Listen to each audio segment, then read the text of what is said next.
You realize deep way under the surface, and like a fire needs coal in the furnace. This is your goal that makes it all worth it. This is your why that gives you your purpose. Let's go. Thoughts can keep you down, pushing deep until you drown, or they can keep you up strong, focused on the now.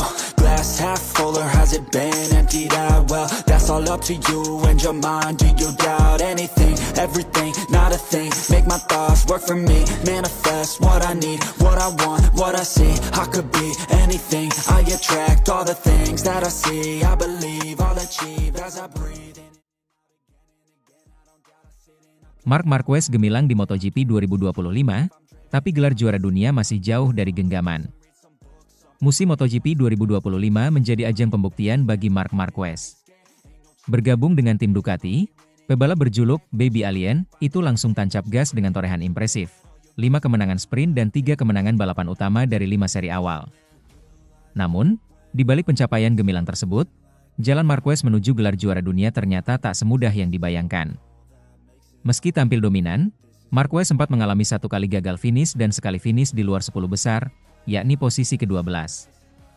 Hasil ini membuatnya harus puas berada di posisi kedua klasemen sementara dengan 139 poin hanya terpaut 1 angka dari pemuncak klasemen yang tak lain adalah adik kandungnya sendiri, Alex Marquez.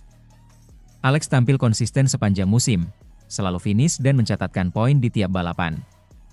Kemenangan perdananya di kelas utama pada GP Spanyol makin mempertegas bahwa perburuan gelar musim ini tak hanya akan melibatkan Marc dan juara bertahan Francesco Bagnaia, tetapi juga dirinya sendiri. Manajer tim HRC Castrol, Alberto Puig, memberikan pandangan realistis soal peluang Marc. Menurutnya, setelah absen dari performa puncak selama 4 hingga 5 tahun akibat cedera, pencapaian Marquez sejauh ini sudah luar biasa. Namun, meraih gelar juara dunia tetap menjadi tantangan besar, dan jika berhasil, itu akan menjadi kisah comeback paling fenomenal dalam sejarah MotoGP.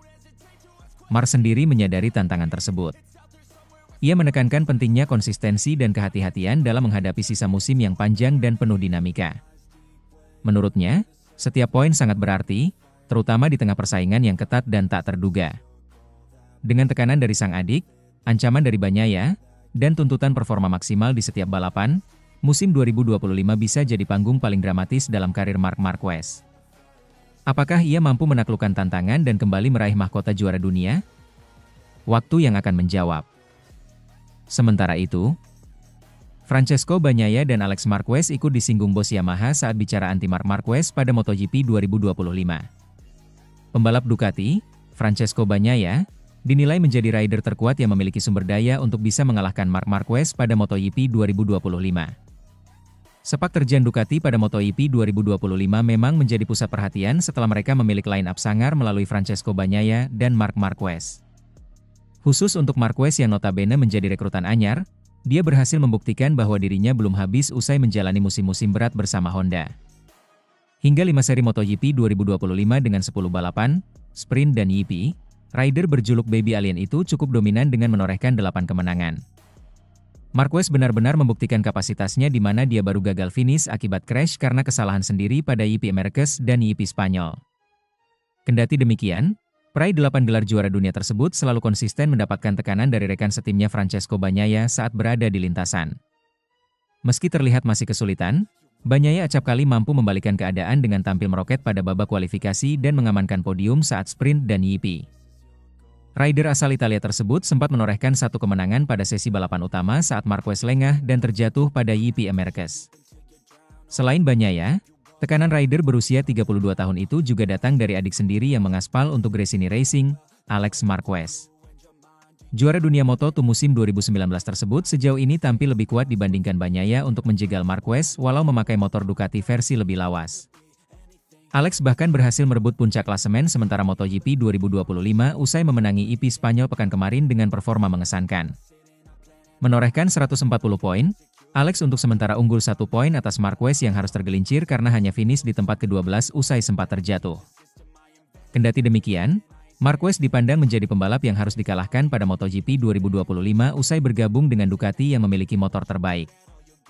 Pandangan tersebut diungkapkan oleh Direktur Monster Energy Yamaha, Massimo Meregali yang tidak meragukan performa hebat Marquez bersama pabrikan Italia itu.